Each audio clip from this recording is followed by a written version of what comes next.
Hello, bachcho. Let's read this question. So this question says 12 persons are initially at the 12 corner of a regular polygon of 12 sides of sides A. Alright. Each person now moves with a uniform speed v in such a manner that one is always directed towards 2. ठीक है, one तो always 2 की तरफ जा रहा है, 2 always directed towards 3 और 3 आपका 4 की तरफ जा रहा है. ठीक है, and so on. ठीक है, ओके.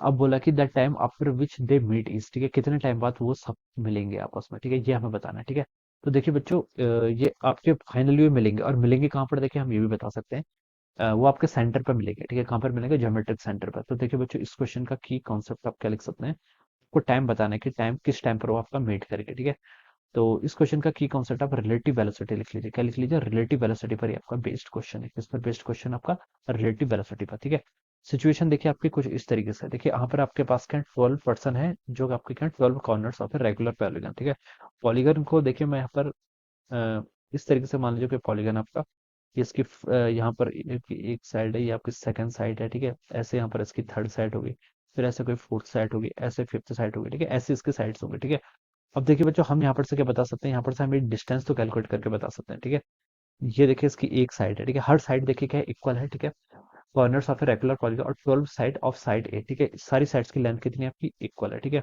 अब देखिए यहाँ पर आपका क्या है, एक इक्वल है. ठीक है, यहाँ पर आपका वन है. ठीक है, यहाँ पर आपका कोई पर्सन, वन पर्सन है, इस पर्सन को हमने सेकंड पर्सन बोला.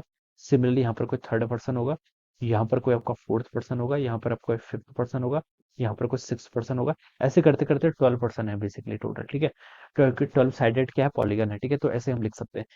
अब देखिए बच्चों, हम क्या बता सकते हैं यहाँ पर से, हम यहाँ पर से देखिए ये एक्सटीरियर एंगल भी कैलकुलेट करके बता सकते हैं. हमें पता है एक्सटीरियर एंगल किसके इक्वल होता है. देखिए, अगर किसी भी पॉलीगन, अगर कोई एन साइडेड पॉलीगन है, ठीक है, एन साइडेड पॉलीगन के लिए अगर हमें एक्सटीरियर एंगल फाइंड आउट करना पड़ता है, ये आपका किसके इक्वल होता है, 2 पाई बाय एन के इक्वल होता है. कितना होता है आपका, 2 पाई बाय एन. जैसे देखिए आपका ट्रायंगल होता है, ट्रायंगल में कितनी होती है आपकी, तीन साइड्स होते हैं. ठीक है, और तीनों साइड्स अगर इक्वल है तो हम बता सकते हैं ये एंगल कितना होगा, 60 के इक्वल हो जाएगा. ठीक है, और जो आपका एक्सटीरियर एंगल होता है, ठीक है, एक्सटीरियर एंगल यानी कि ये वाला एंगल, ये कितना होता है, देखिए इस फॉर्मूले से बता सकते हैं, 2 पाई बाय एन कितना होगा, 2 पाई बाय 3, यानी कि आपका 2 पाई कितना होता है, 360/3, यानी कि 120 के इक्वल होना चाहिए. वो होता भी 120 और ये 60 होता है. ठीक है, तो ऐसे ही हर हर किसी के लिए बता सकते हैं. स्क्वायर के लिए देखिए कितना होगा, बाहर वाला देखिए आपका 90 के इक्वल हो जाएगा. 2 पाई बाय कितना होता है, साइड 4 होती है उसमें, तो यहाँ से आप लिख सकते हैं 360/4 90. तो स्क्वायर के लिए आपका एक्सटीरियर एंगल कितना होता है, 90 होता है. तो ऐसे हम बता सकते हैं. ठीक है, तो इसलिए कोई एन साइडेड पॉलीगन के लिए जो एक्सटीरियर एंगल होता है वो 2 पाई बाय एन के इक्वल होता है. ठीक है, ये हम बता सकते हैं. अब क्वेश्चन में देखिए उसने क्या बोल रखा है, मैं इस छोटे वाले पोर्शन को देखिए यहाँ पर अलग से ड्रॉ कर लेता हूँ. ठीक है,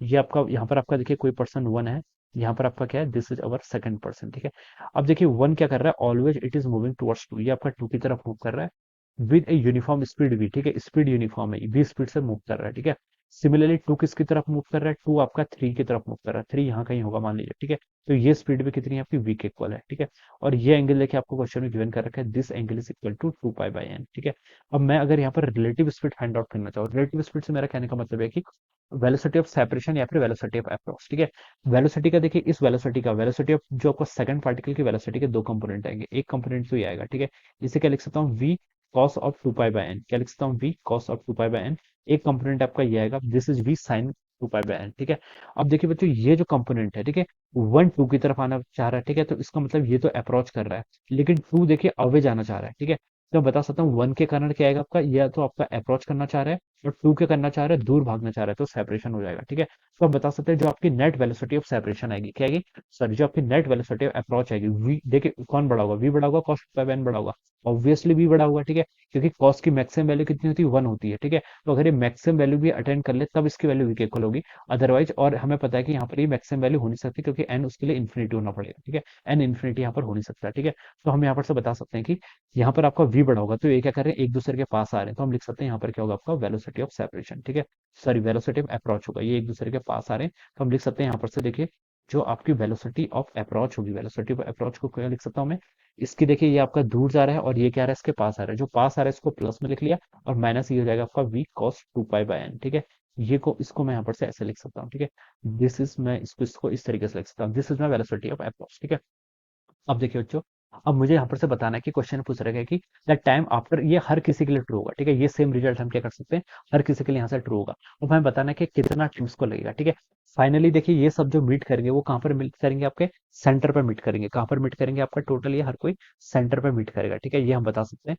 और अब देखिए हमें बताना है कि यहाँ पर आपको कितना टाइम लगेगा, हमें यहाँ पर बेसिकली क्या करना है, पूरा टाइम कैलकुलेट करके बताना है।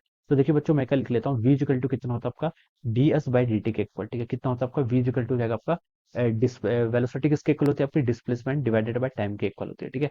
वेलोसिटी देखिए आप यहाँ पर से पुट कर लीजिए, कितना हो जाएगा v minus V of cos two pi by N, ठीक है, ये टर्म यहाँ पर से आपकी इतनी आ जाएगी, ठीक है।